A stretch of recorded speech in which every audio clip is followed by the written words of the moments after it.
Hey, bienvenue, bonjour tout le monde. Bienvenue sur la chaîne de Québec POV Drive. Aujourd'hui, le magnifique Subaru Forester Sport 2025.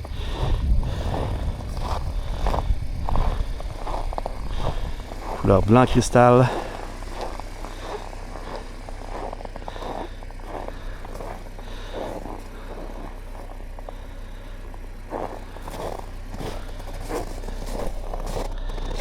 Magnifique mag bronze qui revient à la mode. J'adore cette couleur-là. Personnellement, je trouve que c'est un parfait fit avec toutes les couleurs de la gamme. Je resterai pas dehors très longtemps. Il fait très froid aujourd'hui. Donc, on passe tout de suite à l'essai. J'ai pris une petite pause durant les fêtes. Je reviens en force en 2026 avec beaucoup de modèles à essayer.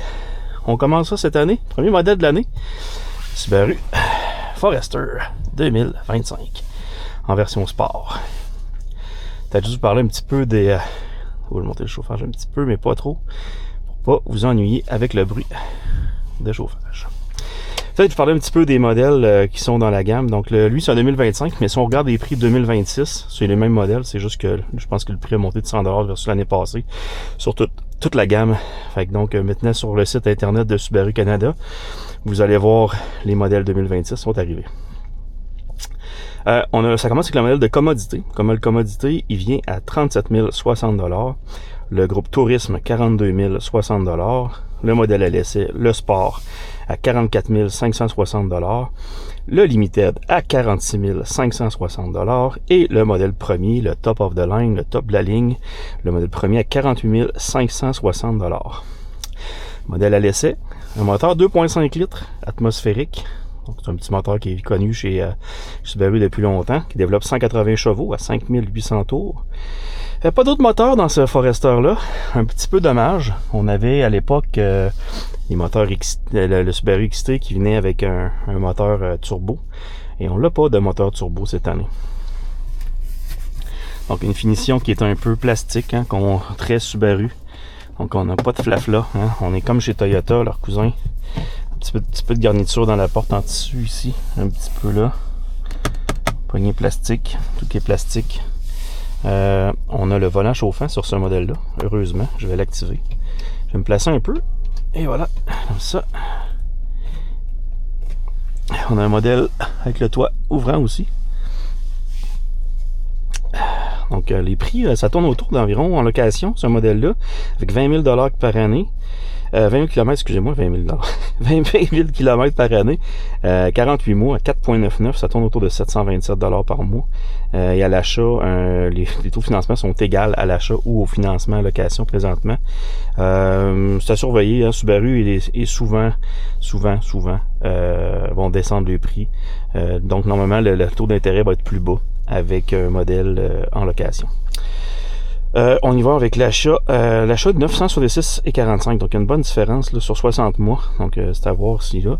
Et vous avez vu dans le clickbait là, un peu, là, c'est jaillit ça, faire ça, mais que voulez-vous? On est rendu dans ce monde où on doit faire cliquer les gens sur nos vidéos pour avoir de la vue. Et ben, n'achetez pas ce véhicule. Pourquoi? Parce que Subaru est en location avec 75-80% de ses véhicules. Donc, pourquoi? Ben, parce que les taux de financement sont toujours plus bas en location.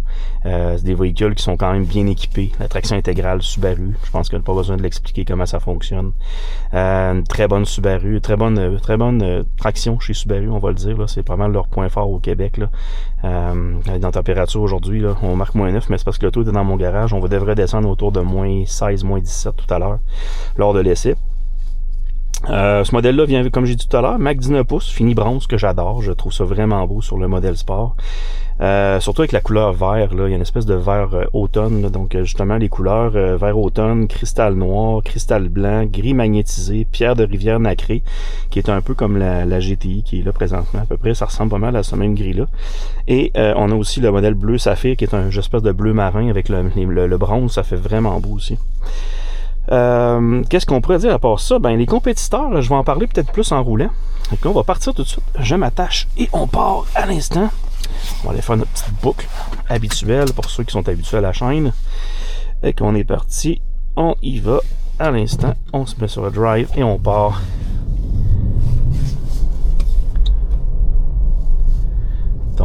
on est parti. Position de conduite, agréable. Tu sais, une position, la visibilité est pratiquement parfaite avec le Forester. Des gros piliers, on aime ou on n'aime pas. Hein? Il y a de la Subaru, c'est la sécurité en premier, le look en deuxième. Donc moi, je me sens très haut. Je suis habitué, puis j'ai un camion, là, vous savez, là, j'ai un Ram Rebelle. Et je me sens très haut, très bas à l'intérieur du véhicule. On dirait qu'il y a beaucoup de place. Il y en a qui aiment ça avoir de l'espace sous la tête. Pour les grandes personnes, c'est bien. Moi, personnellement, je trouve que c'est un petit peu trop haut. J'ai l'impression d'être dans une espèce d'autobus ou une minivan ou un K-car japonais. Mais ça, je pense qu'on s'habitue à la longue. Là. C'est pas quelque chose qui est un un deal breaker, comme on dit en français, en bon québécois. Excusez, mais j'ai la bouche un petit peu gelée. Il fait froid. Donc, on va pas remettre nos bonnes habitudes 2026. On va faire comme il faut nos arrêts stop. On va se le faire dire. Les gens remarquent beaucoup plus ma méthode de conduite que la conduite du véhicule. C'est quand même drôle. Faut dire que je suis dans une petite rue résidentielle là, près de chez moi. Là, donc tout le monde se connaît. Et tout le monde fait un peu le stop comme je l'ai fait présentement parce qu'on en a beaucoup. Bon, assez parlé de ma conduite. Forester. Quoi dire de plus? Les compétiteurs. Les compétiteurs du Forester. Y en a-tu au Québec des compétiteurs du Forester? C'est incroyable. J'en ai nommé quelques-uns tout à l'heure, là, mais avec ma conjointe quand j'ai préparé mon petit vidéo avant. Donc, je fais toujours une mini-recherche, hein, pas dire n'importe quoi aussi. Hein, c'est important de donner la bonne information. RAV4 qui vient de revenir en forme cette année avec 2026. Un beau modèle, je pense, qui est beau. On commence à voir les Forester qui se fait rattraper par le RAV4 dans le sens de style. Là. Style très japonais, hein, un peu manga à mon goût à moi. Là. Je vais arrêter le volant chauffant qui est très performant. Donc les bancs chauffants dans les modèles Subaru, très... Oh, je passe par le côté. Très performant. Très performant. On laisse passer ici. Les gens se demandent qu'est-ce que je fais avec une caméra collée dans le front. D'après moi, c'est sûr et certain. Je vais faire regarder bizarre. Bon, je continue. Donc une petite accélération rapide ici. Bon, on n'est pas dans un véhicule sport, hein, je vous le rappelle. La CVT a beaucoup de misère. Ouf, c'est compliqué. Un coup qu'on est parti, ça va bien, là. Mais les départs, là, c'est pas son point fort, ok? Mais un coup qu'on est parti, comme je vous dis, j'ajuste un peu le volant. Et voilà, comme ça va être beaucoup mieux. Un coup on est parti, c'est un véhicule qui va bien, là. Tu sais, honnêtement, ça n'a pas beaucoup de défauts, un Forester, là. C'est quelque chose de... conduite est correcte, c'est une conduite qui est pas sportive, qui est pas plate non plus ennuyante. Belle position de conduite qui est surélevée. On peut se monter un petit peu encore si on veut. L'écran tactile, ben c'est ça. Ça répond normalement assez bien. J'ai eu une WRX aussi. Même système d'infotainment. Des fois, le système lag un petit peu. On va se le dire, là. C'est pas le plus rapide non plus. Mais on n'achète pas une Subaru pour ses qualités sonores ou ses qualités... d'écran, hein, Subaru n'a jamais été réputé pour ça non plus. Mais par contre, la traction intégrale, tantôt je vais aller faire un petit essai là, dans un petit parking, là, pour ceux qui suivent la chaîne, le même parking habituel, là, pourquoi changer quelque chose qui fonctionne? Mais la position de conduite est super bonne, on est bien confortable. C'est pas le meilleur de la catégorie, c'est pas le pire non plus.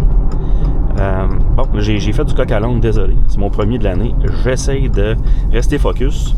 Pas Ford Focus, mais bien sûr, mais focus. On y va encore une fois.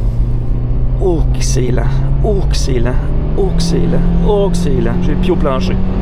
OK, il finit par y aller. Là, ça fait un effet élastique. Hein? Il y a comme quand on étire un élastique, là, ben, imaginez-vous que l'élastique arrive au bas, on dirait qu'il comprend qu'il faut qu'il envoie de la puissance.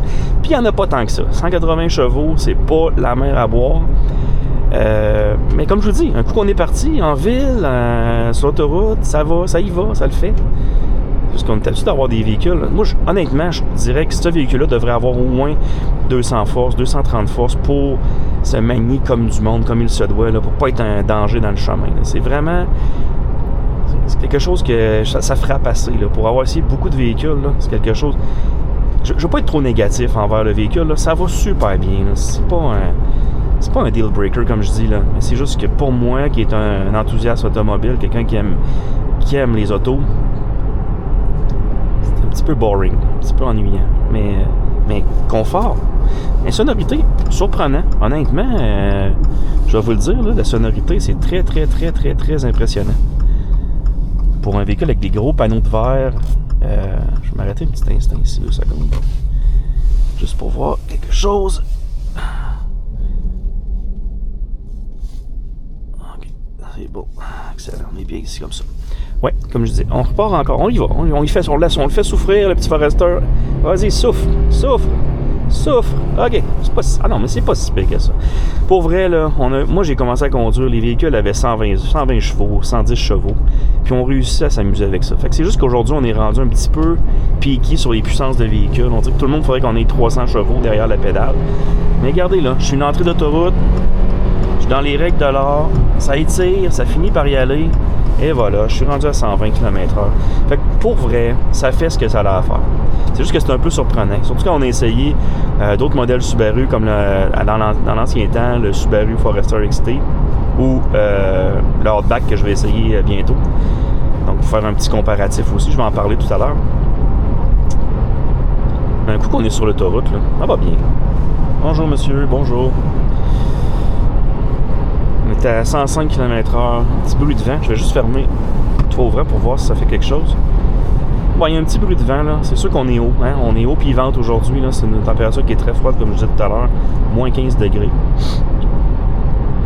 Bon, là, je vous promets, je reviens avec les compétiteurs. Bon, Hyundai Tucson, RAV4, CR-V, on en a chez GMC aussi. On a le Chevrolet Equinox, on a le GMC Terrain, le Hyundai Tucson, le Kia Sportage.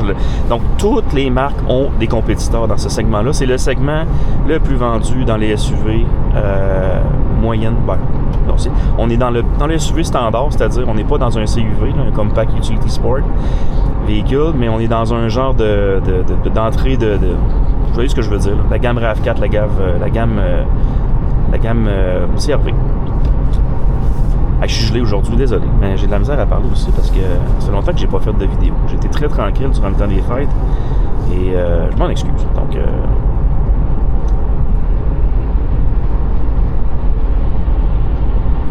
les compétiteurs, il y en a de la compétition dans ce segment-là.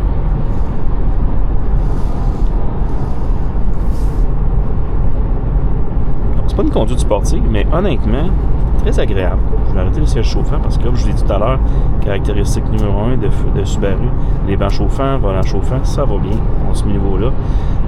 Dans les Japonais, je dirais que c'est les plus performants. On est habitué avec des Américains que le système de chauffage, climatisation, très performant, avec les bancs chauffants aussi, volants chauffants, puis on essaie du Toyota, puis c'est pas beaucoup plus chaud que ça. Donc ça va bien, ça chauffe vite, puis ça chauffe bien. Ce modèle-là, on a les bancs en cuir aussi, donc à l'approche, c'est un petit peu froid. Il manque un petit peu d'assise. Je suis pas quelqu'un de très grand, là, je suis à 5 et 9. Il manque un petit peu de support au niveau derrière des jambes un peu ici. Là. J'imagine quelqu'un de 6 pieds et plus, là, donc ça devrait être quand même assez compliqué d'être... Je vais remonter le chauffage un petit peu parce que je suis en train d'embuer le véhicule. En espérant que ça nuit pas au son. On va se refaire un petit 0-100 ici. Il n'y a personne. On y va. On fait un petit brake boost. C'est parti.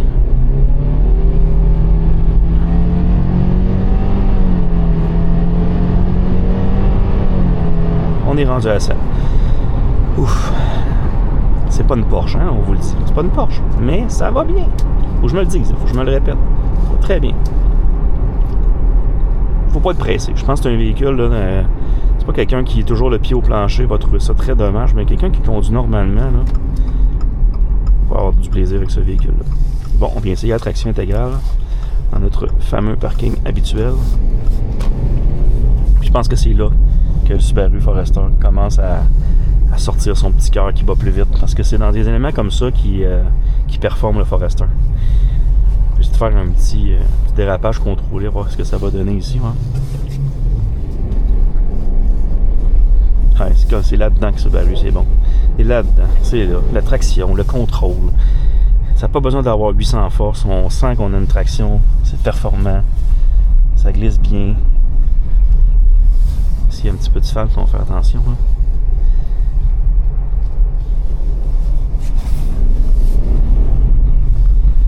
Donc la traction Subaru, là, c'est probablement une des meilleures. Mon Alta, on avait Audi, mais Audi on a perdu un petit peu dans les dernières années.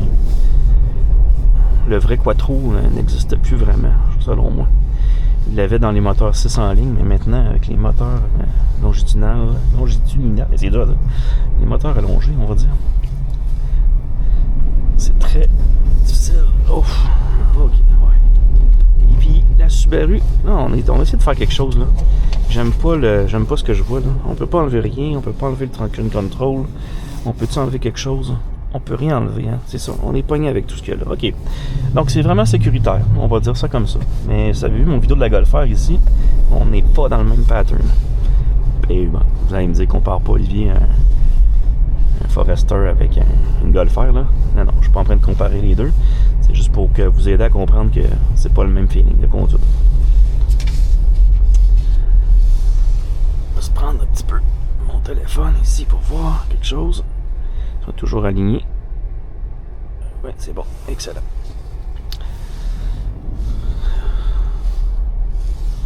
Bon, comme je vous ai dit tout à l'heure, on regarde comme il faut.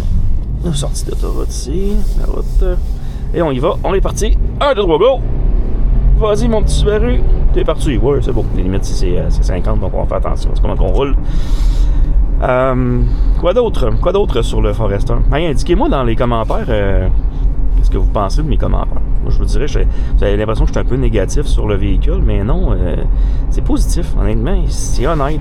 La position est bonne, on voit bien, la visibilité est bonne, on a du rangement en arrière, on a 5 places. C'est juste qu'il y a de la compétition. Il y a beaucoup de compétition. Si vous êtes rendu à un point de vous dire je veux m'acheter quelque chose dans ces segments-là, c'est peut-être le prix en location qui va vous faire aller vers le Subaru Forester plus que les comportements du véhicule. C'est en catégorie, ça va pas mal être le moins cher. J'ai pas fait des prix là, mais le CR-V va être plus cher, ça c'est sûr. Le RAV4 va être plus cher. On y va, vas-y CR-V. CR-V. Lapsus, je parle de CR-V. Vas-y mon Forester.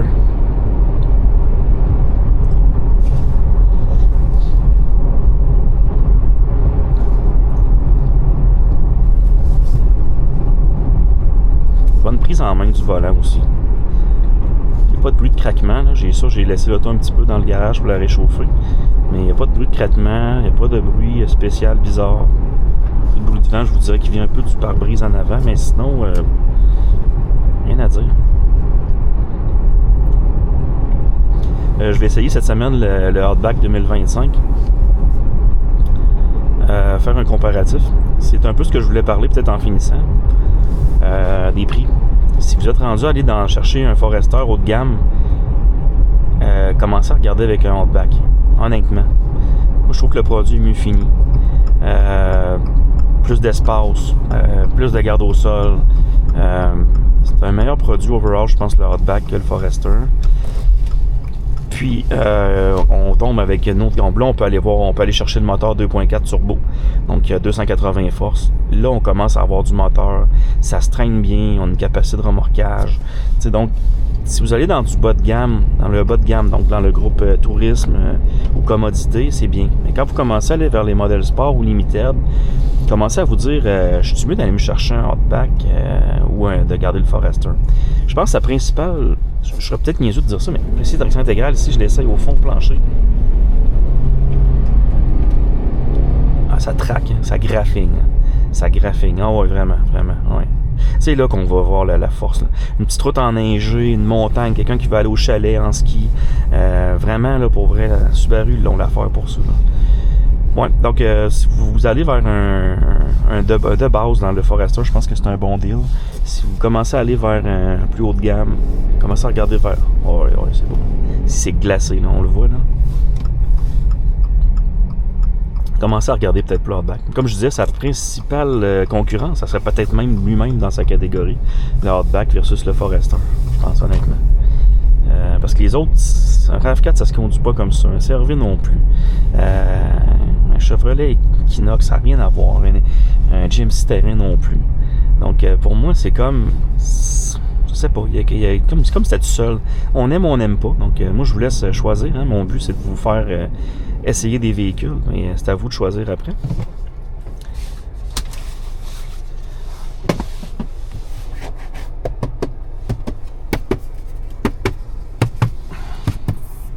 Ici, c'est la seule place que c'est coussiné. Hein. La seule place ici. Au niveau du rangement, on a ça ici. L'appui-bras ici. À l'arrière, on est bien assis aussi. Je l'ai essayé tout à l'heure. Donc, on a un grand toit ouvrant ici. Mais l'hiver, un toit ouvrant, ça nous apporte le froid. Donc, on est mieux de laisser le couvert fermé. Donc, c'est pas mal ça pour aujourd'hui. L'essai du Subaru Forester 2025 groupe Sport. N'hésitez pas dans les commentaires si vous avez des messages ou des commentaires ou des véhicules que vous voulez que j'essaie. Le prochain risque d'être... je fais une surprise. Civic SI 2025 et Subaru Outback. Et on a d'autres choses qui s'en viennent aussi pour vous. Des modèles un peu plus performants. Donc, restez à l'écoute. Merci d'être sur la chaîne Québec POV Drive. Mon nom, c'est Olivier. Je vous dis à la prochaine. Salut les bandits. Bonne semaine.